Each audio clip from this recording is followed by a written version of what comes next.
కదమ్మా. ఈరోజు వైఎస్ జగన్మోహన్ రెడ్డి గారు గతంలో ఎన్నడూ లేని విధంగా ఏ ముఖ్యమంత్రి చేయలేని విధంగా అనేక కార్యక్రమాలు చేశారు కాబట్టి ఈరోజు ధైర్యంగా 170 సీట్లు గెలుస్తామని చెప్పిన ధైర్యం ఏంటంటే ఆయన చేసిన మంచి కార్యక్రమాలు. మీరు చాలామంది ముఖ్యమంత్రులు చూస్తుంటారు, బహుశా మీ ఇంట్లో మంచి జరిగితేనే ఒకటే మన ముఖ్యమంత్రి, మా ముఖ్యమంత్రి గారు మా జగన్మోహన్ రెడ్డి గారు అని చెప్తాను. అలాగే చంద్రబాబు ఎప్పుడైనా చెప్పాడా? 14 ఏళ్ళు ముఖ్యమంత్రి చేశారు, నా పథకం చూసి ఒకటేయండి, మీ ఇంట్లో మంచి జరిగితే ఒకటేయండి అని ఇప్పుడు ఏ రోజు చంద్రబాబు చెప్పలా. కానీ నేను విజనరీని, నేను అది కట్టాను, నేను ఇది తీసుకొచ్చానని ఎప్పటికప్పుడు అంటున్నారుగా. అంటే కళలో నిద్రపోయినప్పుడు కళ్ళ కడతాడు ఆయన. ఇప్పుడు మనకు అమరావతి అని చెప్పి చూపెట్టాడమ్మా, ప్రజలందరికీ గ్రాఫిక్స్ చూపెట్టేశాడు. వేరే రాష్ట్రాల్లో ఉన్న వాళ్ళు, దేశాల్లో అనుకున్నారంటే అమరావతిలో అయిపోయిందేమో అని చెప్పి భ్రమంలో చూపెట్టాడు. ఏ విధంగా ఉన్నదనేది రియల్గా అర్థమవుతుంది. చంద్రబాబు నాయుడు గ్రాఫిక్స్ చూపెడతాడు, జగన్మోహన్ రెడ్డి గారు రియల్గా చూపెడతారు ఏదైనా ఉంటే కనుక. అంతే తప్ప ఇటువంటి చంద్రబాబు మాటలు, మా ధైర్యం ఒకటే, మా ముఖ్యమంత్రి గారి ధైర్యంలో ఒకటే, కరోనా కష్టకాలంలో ఒక్కటి గుర్తుపెట్టుకోవచ్చు, ఎవరికైనా కానీ ప్రపంచంలో కరోనా వచ్చింది, ఈ వచ్చిన రెండేళ్లలో కూడా ఏ ఒక్క పథకాన్ని ఆపలేదు, అందరికీ కూడా ఇచ్చాడు. చంద్రబాబు ఏమో తమ్ముళ్ళు నేను ముఖ్యమంత్రిగా ఉంటే కరోనా వచ్చేదా అని అడిగాడు ఆయన. మీరు కూడా వినుంటారు బహుశా, కుప్పం మీటింగ్లో అనుకుంటా, తమ్ముళ్ళు నేను ఉంటే కరోనా వచ్చేదని. కరోనా వంక చెప్పి చంద్రబాబు అయితే కనుక అన్నీ ఆపేసేవాడు. కానీ ముఖ్యమంత్రి కష్టమైనా కానీ నష్టమైనా కానీ కుటుంబాన్ని సాయం చేసే వ్యక్తి కాబట్టి ధైర్యంగా 170 సీట్లు, వైనాట్ కుప్పం అనేది కూడా, మీ కుప్పంలో కూడా కొడతాను ధైర్యం ఏంటంటే మేము మంచి చేశాం కాబట్టి మాకు మంచి జరుగుతుందనే ఉద్దేశంతోనే మా ముఖ్యమంత్రి గారు కానీ మేము కానీ ధీమాగా ఉన్నాం. తప్పకుండా 175 గెలిచి తీర్చాలని మాత్రం పూర్తి విశ్వాసం ఉంది. దాంట్లో మా సిద్ధం మీటింగ్స్ కూడా మామూలుగా లేదు. మీరు కనీవిని ఎరుగుంటారు, బహుశా మీరు కూడా చాలా నుంచి పొలిటికల్ ఈ లైఫ్లో ఉన్న జర్నలిస్ట్ లైఫ్లో ఉన్నారు. మీరు ఎప్పుడైనా మీటింగ్స్ చూసారు అంత జనాల్ని? స్వచ్ఛందంగా అలా రావడం, జనం సందరం అంటారు కదా, అటువంటి పరిస్థితి చూసాం. ఇప్పుడు మీరు చూసింది గ్రౌండ్లో చూసింది దాదాపు 40% జనమే. బయట ఇంకా అంతమంది ఉన్నారు. బయట బస్సుల దగ్గర నుంచి రాలేక, లేకపోతే ఆ ప్లేస్ నుంచి చేరలేక ఆగిపోయిన వాళ్ళు దాదాపు 60% పైన బయట ఉంటారు. అంత జనాభా వస్తున్నారు. ఎందుకంటే జగన్మోహన్ రెడ్డి గారికి మనం సపోర్ట్ చేయాలి, ఆయన చాలా మంచి కార్యక్రమాలు చేస్తాడని ఆ ధైర్యమే మాకు ఈరోజు. తెలుగుదేశం పార్టీ అఫీషియల్ ట్విట్టర్ హ్యాండిల్లో ఇది సాక్షి గ్రాఫిక్స్ అని చెప్పి వాళ్ళు ట్వీట్ చేశారు. ఈ బొమ్మని అంటే చూపించి, ఫోటోగ్రాఫ్ చూపించి, ఆ రోజు సిద్ధం సభ అంటే నేను ఏమంటే 10వ తారీఖు నాడు సిద్ధం సభ ఉంది కదా, కావాలంటే హెలికాప్టర్ నేనే తీసుకొచ్చిస్తా చంద్రబాబు నాయుడికి. హెలికాప్టర్ పైన చూడండి, కింద నుంచి కనబడదు ఆయనకి. హెలికాప్టర్లో నేనే ఇస్తాను, హెలికాప్టర్ కూడా, ఆ హెలికాప్టర్ కూడా నేనే రెంట్ తీసుకొస్తాను, చూడమని చెప్పండి. అప్పుడన్నా కళ్ళు తెరుచుకోమని చెప్పండి. అతను కావచ్చు, రామోజీరావు కావచ్చు, ఆంధ్రజ్యోతి రాధాకృష్ణ కావచ్చు, టీ5 నాయుడు కావచ్చు, వీళ్ళందరికీ తలో హెలికాప్టర్స్ కావాలంటే అంతేనా చూడమని చెప్పండి. అప్పుడన్నా వాళ్ళు నిజాలు తెలుసుకోమని చెప్పండి, మాత్రం నేను చెప్తాను మీకు. బడి పరిస్థితి ఏమిటో చూస్తున్నావు, నాడు నేడు అని. నిజంగా అసలు విద్యాలయాలు ఎప్పుడు ఊహించని విధంగా మారిపోయాయి. గుడి పరిస్థితి ఎలా ఉంది శ్రీనివాసరావు గారు? అమ్మ, మీరు ఒక్కసారి చూసుకుంటే మా అమ్మవారి గుడి అంటే మా కనదుర్గమ్మ తల్లి గుడి గతంలో ఎప్పుడు కూడా ప్రభుత్వం నుంచి ₹1 డబ్బులు ఇచ్చింది లేదు.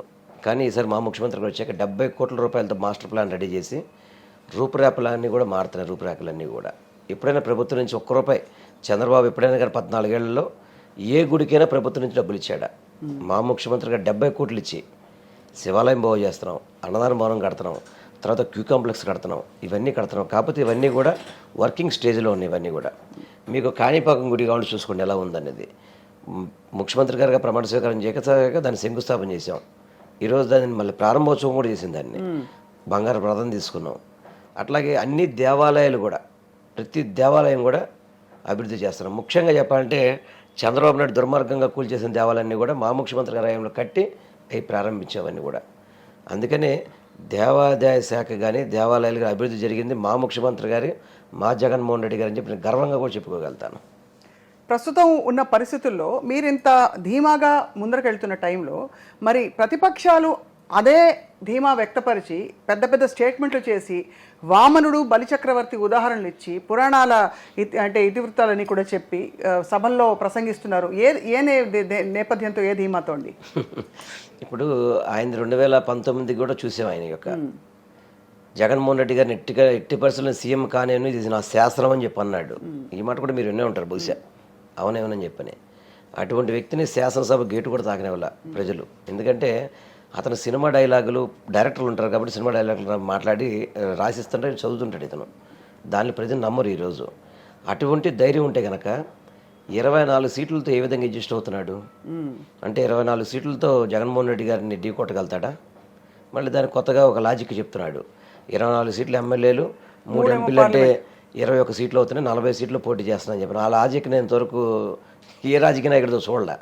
ఎవరన్నా మేము చెప్పేది ఏంటి 25 ఎంపీ సీట్లు గెలుస్తాం, 175 ఎమ్మెల్యే సీట్లు గెలుస్తూ ఉంటాం తప్ప అదేవిధంగా ఈ 25x7 లెక్కేసుకొని మేము 400 ఎమ్మెల్యేలు గెలిచాం కదా అని చెప్పని చెప్పామనుకోమ్మా, ఎవరు నవ్వుతారు అది? అందుకని ఆయన మాట్లాడుతుంటే ఒక్కొక్కసారి జోక్ వస్తుంటుంది, నవ్వు వస్తుంటుంది. జగన్మోహన్ రెడ్డి గారిని ఎదిరించాలంటే సత్తా ఉండాలి. ఇప్పుడు నువ్వు నుంచున్న 2 చోట్ల కూడా జగన్మోహన్ రెడ్డి గారు నుంచోబెట్టిన అభ్యర్థి మీద ఓడిపోయావు. నువ్వు జగన్మోహన్ రెడ్డి గారు తోడిపోలా, జగన్మోహన్ రెడ్డి గారు నుంచోబెట్టిన అభ్యర్థి మీద ఓడిపోయావు. అదేవిధంగా రేపు ఎక్కడ పోటీ చేయాలో నీకు తెలియదు. అటువంటి వ్యక్తి సినిమా డైలాగులు మాట్లాడేసి జగన్మోహన్ రెడ్డి గారు అది ఇది అంటే ప్రజలు కూడా నవ్వుకుంటున్నారు. అదేవిధంగా నిన్న మళ్ళీ ఇంకో సభలో చెప్పాడు కదా, మనకు బూత్ ఏజెంట్లు ఉన్నారా చెప్పండి మీరు అని చెప్పని చంద్రబాబు పక్కన పెట్టుకొని అతనే పార్టీని కించపరుచుకుంటున్నాడు. మనకు బూత్ ఏజెంట్లు పెడతానికి సిద్ధంగా ఉన్నారా? లేరు అని చెప్పే అదే చెప్పింది. మన బూత్ ఏజెంట్లు లేరు, అంత డబ్బు పెట్టలేము, మన పార్టీ నడపలేము, మనకి 24 సీట్లు ఎక్కువ అనుకునేవాడు జగన్మోహన్ రెడ్డి గారు తల పోటీ పడతాడు? ప్రశ్న ఆయన వేస్తున్నాడు, సమాధానం ఆయన చెప్పుకుంటున్నాడు. దీన్ని బట్టి ఆయన ప్రశ్నలకి సమాధానం చెప్పడం, మనం చెప్పడం వేస్ట్, ఆయన చెప్పేసుకుంటాడు అన్నీ కూడా. సో అయితే పవన్ కళ్యాణ్ గారి పాత్ర అంటే ఈ కూటమికి నష్టం చేస్తుందంటారా, లేక తెలుగుదేశం పార్టీకి ఉన్న బలాన్ని తగ్గిస్తుందా, పెంచుతుందా మీ దృష్టిలో సార్? అంటే కూటమి వల్ల కొన్ని లాభాలు ఉంటాయి, కొన్ని నష్టాలు ఉంటాయి. నాకు తెలిసి ఈ కూటమి వల్ల చంద్రబాబు నాయుడు, పవన్ కళ్యాణ్ లబ్ధి పొందుతారని అయితే అనుకోను. ఎందుకంటే దాదాపు తెలుగుదేశం పార్టీ అనేది సుదీర్ఘ పార్టీ. ఇది దాదాపు ఎన్టీ రామారావు గారు పెట్టిన కానీ దాంట్లో ప్రతి ఒక్కళ్ళు కూడా కింద గ్రౌండ్ లెవెల్లో ఆల్మోస్ట్ ప్రతి ఒక్కళ్ళు క్యాడర్ అయితే ఉంది. ఈరోజు ఈ పొత్తుల వల్ల ఏం జరుగుతుందంటే తెలుగుదేశం పార్టీకి అన్యాయం జరుగుతుంది, అదేవిధంగా వాళ్ళకి అసంతృప్తి కూడా ఎక్కువ ఉంది.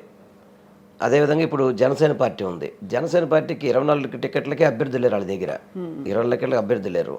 పొత్తులు ఏదైనా పొందితే లాభం పొందితే పవన్ కళ్యాణ్ లాభం పొందాలి. ఈ పొత్తుల వల్ల చంద్రబాబు అనేవాడికి నష్టమే జరుగుతుంది తప్ప ఈ పొత్తుల వల్ల రాష్ట్రానికి కానీ ఎవరికి మేలు జరుగుతుందని అయితే నేను భావించను. బీజేపీ వైసీపీకి ఏ పక్షం, మిత్రపక్షమా లేక ఏ పక్షము కాదా, ఏ విధంగా మీరు ప్రతిపక్షంగా చూస్తారా? ఒకటి, ఆయన ప్రధానమంత్రి, ఈయన ముఖ్యమంత్రి, మా బంధం అదే. అటు కేంద్ర ప్రభుత్వం, ఇది రాష్ట్ర ప్రభుత్వం, వాటితో సమన్వయంతో పనిచేయడం అనేది మా బంధం అంతే. రాజకీయంగా అయితే మాత్రం మాకు వాళ్ళకి అగ్గి ముగ్గి, దాంట్లో తేడా లేదు. లేదంటారు. రాజకీయంగా అయితే మాత్రం బీజేపీకి వైసీపీకి నక్కకి నాగలోకం తేడా ఉంటుంది.